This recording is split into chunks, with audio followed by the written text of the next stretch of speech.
আসসালামু আলাইকুম, শুভ সকাল। সবাইকে স্বাগত জানাচ্ছি আমার দেশ আজকের লিড নিউজে। সঙ্গে আছে আমি হুমায়রা নাওজিন।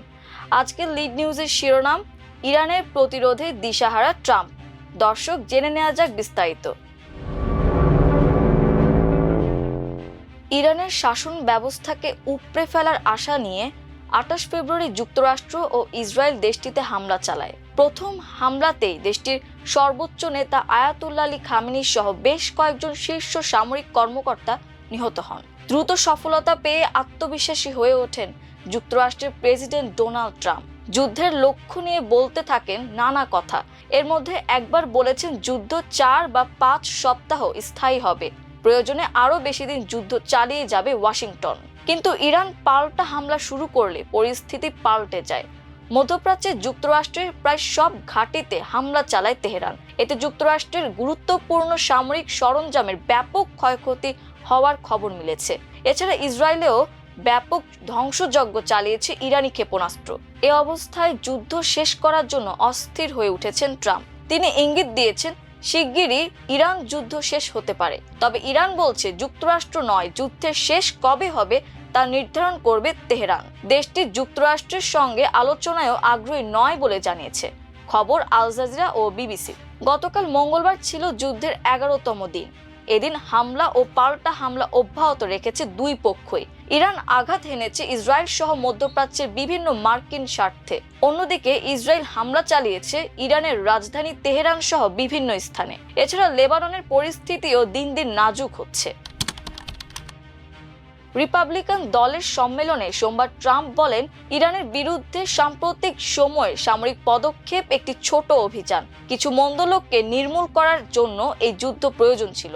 এই পদক্ষেপ যদিও অর্থনীতিতে সামান্য ধীর গতির সৃষ্টি করেছে, তবে দ্রুত গতিতে অর্থনীতির আবার উত্থান ঘটবে। এই যুদ্ধ শিগগিরই শেষ হবে উল্লেখ করে ট্রাম্প বলেছেন, সামরিক বাহিনী ইতোমধ্যেই ইরানের প্রায় ৮০% ক্ষেপণাস্ত্র লঞ্চার ধ্বংস করেছে। বাকি লঞ্চারগুলো খুব দ্রুত ধ্বংস করা হবে। মার্কিন সেনাবাহিনী ৪৬টি ইরানি নৌবাহিনীর জাহাজ ডুবিয়ে দিয়েছে। এই অভিযান শেষ হওয়ার সঙ্গে সঙ্গেই এর ফলে একটি অনেক নিরাপদ পৃথিবী তৈরি হবে। ইরানে আক্রমণ না করলে যুক্তরাষ্ট্র ও তার মিত্রদের ওপর তেহরান ১ সপ্তাহের মধ্যে হামলা চালাতো বলে দাবি করেছেন মার্কিন প্রেসিডেন্ট। তিনি বলেন, আমরা ইতোমধ্যেই অনেক দিক দিয়ে জয়ী হয়েছি, কিন্তু এই জয় যথেষ্ট নয়। এদিকে ইরানের সর্বোচ্চ নেতা হিসেবে মোজতবা খামেনির নিয়োগ কোনোভাবেই মানতে পারছেন না মার্কিন প্রেসিডেন্ট।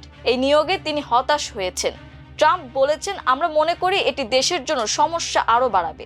এদিকে হরমুজ প্রণালীতে জাহাজ চলাচল ব্যাহত করার বিষয়ে ইরানকে সতর্ক বার্তা দিয়েছেন ট্রাম্প। তিনি বলেন, যদি ইরান এমন কিছু করে যা হরমুজ প্রণালীতে তেলের প্রবাহ বন্ধ করে দেয়, তাহলে তারা এখন পর্যন্ত যতটা আঘাত পেয়েছে তার চেয়ে ২০ গুণ বেশি আঘাত পাবে যুক্তরাষ্ট্রের কাছ থেকে। কঠোর হামলা চালানো নিয়ে ট্রাম্পের হুমকিকে পাত্তাই দিচ্ছে না ইরান। ইরানের নিরাপত্তা প্রধান আলী লারিজানি বলেছেন, ইরান আপনার ফাঁকা হুমকিকে ভয় পায় না। আপনার চেয়েও বড়রা ইরানকে নির্মূল করতে পারেনি। নিজের প্রতি খেয়াল রাখুন যেন নির্মূল হয়ে না যান। ইরানের পররাষ্ট্রমন্ত্রী আব্বাস আরাকচি জানিয়েছেন, আমি মনে করি না আমেরিকানদের সঙ্গে কথা বলা বা আমেরিকানদের সঙ্গে আলোচনার বিষয়টি আবারও টেবিলে আসবে। আলোচনার মাঝখানে বারবার আক্রমণ করে যুক্তরাষ্ট্র ভবিষ্যতের আলোচনার সম্ভাবনাকে নষ্ট করে দিয়েছে। তিনি আরো বলেন, এই যুদ্ধ আমাদের উপর চাপিয়ে দেওয়া হয়েছে। আমরা শুধু আত্মরক্ষা করছি। আমরা একটি অবৈধ আগ্রাসন মোকাবিলা করছি। যুক্তরাষ্ট্রের সম্প্রচার মাধ্যম পিবিএস নিউজকে দেওয়া সাক্ষাৎকারে তিনি আরো বলেন, আমি মনে করি না তাদের কোনো বাস্তবসম্মত শেষ লক্ষ্য রয়েছে। এখন পর্যন্ত তারা তাদের সব লক্ষ্য অর্জনে ব্যর্থ হয়েছে। অন্যদিকে ইরানের বিপ্লবী গার্ড কর্পস IRGC বলেছে, ওয়াশিংটন নয়, যুদ্ধ কবে শেষ হবে তা নির্ধারণ করবে তেহরান। বাহিনীটির মুখপাত্র ব্রিগেডিয়ার জেনারেল আলী মোহাম্মদ নাইনি বলেন, অপমানজনক পরাজয়ের পর মিথ্যা সামরিক সাফল্য দেখানোর চেষ্টা করছেন মার্কিন প্রেসিডেন্ট। যুদ্ধের সমাপ্তি শুধু আমরাই নির্ধারণ করব।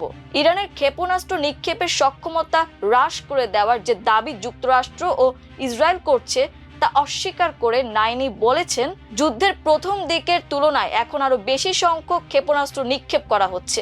এখন 1 টনের বেশি ওজনের ওয়ার হেড ব্যবহার করা হচ্ছে। ইরানের পার্লামেন্টের স্পিকার মোহাম্মদ বাকের কালিবাফ বলেছেন, আমরা অবশ্যই যুদ্ধবিরতি চাইছি না, কারণ আমরা মনে করি আগ্রাসনকারীকে এমনভাবে জবাব দিতে হবে যাতে সে শিক্ষা পায় এবং ভবিষ্যতে আর কখনো আমাদের প্রিয় ইরানে হামলার কথা না ভাবতে পারে। যুদ্ধের মধ্যে যুক্তরাষ্ট্রের প্রেসিডেন্ট ট্রাম্প ও রাশিয়ার প্রেসিডেন্ট ভ্লাদিমির পুতিন প্রথমবারের মতো ফোনালাপ করেছেন। এ বিষয়ে মার্কিন প্রেসিডেন্ট জানান, তিনি রুশ প্রেসিডেন্ট পুতিনের সঙ্গে খুব ভালো একটি ফোনালাপ করেছেন। তিনি বলেন, বাড়তে থাকা জ্বালানি তেলের দাম মোকাবিলায় যুক্তরাষ্ট্র কিছু তেল সম্পর্কিত নিষেধাজ্ঞা শিথিল করার কথা বিবেচনা করছে। সোমবার রাতে ও মঙ্গলবার ইরানে বিভিন্ন স্থানে হামলা অব্যাহত রেখেছে যুক্তরাষ্ট্র ও ইসরায়েল। বিশেষ করে ইরানের রাজধানী তেহরান ও কারাজ এলাকায় বেশি হামলা চালানো হয়েছে। বাসিন্দারা বিবিসিকে বলেছেন, সোমবার রাতের হামলাগুলো আগের রাতের তুলনায় আরো তীব্র ছিল। তারা দীর্ঘ সময় ধরে বারবার বিস্ফোরণের শব্দ শুনেছেন। তেহরানের এক কিশোরী বলেন, সোমবার রাতের হামলা আগের রাতগুলোর চেয়ে ভিন্ন মনে হয়েছে। বিস্ফোরণের সময় আকাশে অদ্ভুত সাদা আলো দেখা যাচ্ছিল। ইরানের সংবাদ সংস্থা মেহের নিউজ জানিয়েছে, ইরানের মধ্যাঞ্চলীয় শহর খোমেইনির একটি স্কুলে মার্কিন ক্ষেপণাস্ত্র আঘাত এনেছে। হামলায় হাফেজ খোমেইনি স্কুল ও এটির আশপাশের বেশ কিছু ঘরবাড়ি ক্ষতিগ্রস্ত হয়। ইসরায়েলি প্রধানমন্ত্রী বেনিয়ামিন নেতানিয়াহু বলেছেন, সামরিক অভিযানের মাধ্যমে ইরানের শাসন ব্যবস্থা গুঁড়িয়ে দেওয়া হচ্ছে।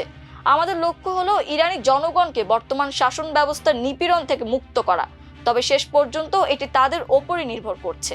মার্কিন প্রতিরক্ষা মন্ত্রী পিটার হেগসেথ হুমকি দিয়ে বলেছেন, ইরান মারাত্মকভাবে পরাজিত হয়ে যাচ্ছে। ইরান যুদ্ধের প্রথম 10 দিনে 5000-এর বেশি লক্ষ্যবস্তুতে হামলা চালানোর তথ্য দিয়েছে মার্কিন সেন্ট্রাল কমান্ড। এসব লক্ষ্যবস্তুর মধ্যে ইরানের 50টির বেশি নৌযান রয়েছে বলে জানানো হয়। ইরান ইসরায়েলের পাশাপাশি মধ্যপ্রাচ্যের বিভিন্ন দেশের মার্কিন ঘাঁটিতে হামলা অব্যাহত রেখেছে। সৌদি আরব বলছে, সোমবার রাতে তারা একটি ব্যালিস্টিক ক্ষেপণাস্ত্র ও 5টি আক্রমণকারী ড্রোন ভূপাতিত করেছে। কুয়েতের সামরিক বাহিনী জানিয়েছে, তারা 6টি ড্রোন সফলভাবে ধ্বংস করেছে। সোমবার রাতে বাহরাইনের রাজধানী মানামায় হামলায় 29 বছর বয়সী এক নারী নিহত হন। এরপর দেশটির বাসিন্দাদের নিরাপদ আশ্রয়ে চলে যাওয়ার আহ্বান জানায়। সংযুক্ত আরব আমিরাতের প্রতিরক্ষা মন্ত্রণালয় মঙ্গলবার ভোরে জানায়, তারা ইরান থেকে আসা মিসাইল ও ড্রোন হুমকি প্রতিরোধ অব্যাহত রেখেছে। এজন্য আকাশ প্রতিরক্ষা ব্যবস্থা ও যুদ্ধ বিমান মোতায়েন করেছে। ইউএই আরও জানায়, ইরাকের উত্তরাঞ্চলীয় শহর ইরবিলে তাদের কনসুলেটকে একটি ড্রোন লক্ষ্যবস্তু বানায়, যাতে ক্ষয়ক্ষতি হলেও কেউ আহত হয়নি। গত 1 সপ্তাহ ধরে বৈরুত ও লেবাননের দক্ষিণাঞ্চলে ইসরায়েল অব্যাহত বোমা বর্ষণ চালিয়ে যাচ্ছে। তেল আবিব বলছে, তারা ইরান সমর্থিত সশস্ত্র গোষ্ঠী হিজবুল্লাহকে লক্ষ্য করে এসব আক্রমণ চালাচ্ছে। ইসরায়েলি প্রতিরক্ষা বাহিনীর মুখপাত্র আভিচাই আদ্রেহি বলেন, লিতানি নদীর দক্ষিণে হিজবুল্লাহর তৎপরতার কারণে ইসরায়েল কঠোর ব্যবস্থা নিচ্ছে। অন্যদিকে ইসরায়েলের উত্তরে বিভিন্ন লক্ষ্যবস্তুতে হামলা অব্যাহত রেখেছে ইরানপন্থী সশস্ত্র গোষ্ঠী হিজবুল্লাহ। এদিকে দেশটিতে যুদ্ধের তীব্রতা বৃদ্ধি পাওয়ার মধ্যে মঙ্গলবার সকালে যুক্তরাষ্ট্রের নাগরিকদের লেবানন ছাড়ার আহ্বান জানিয়েছে বৈরুতে অবস্থিত মার্কিন দূতাবাস। লেবাননের স্বাস্থ্য মন্ত্রণালয় জানিয়েছে, মঙ্গলবার পর্যন্ত ইসরায়েলি হামলায় 486 জন নিহত হয়েছে। এখনকার মতো এ পর্যন্তই। সবাই ভালো থাকুন, সুস্থ থাকুন আমার দেশের সঙ্গে। চ্যানেলটি ভালো লাগলে সাবস্ক্রাইব করুন। আল্লাহ হাফেজ।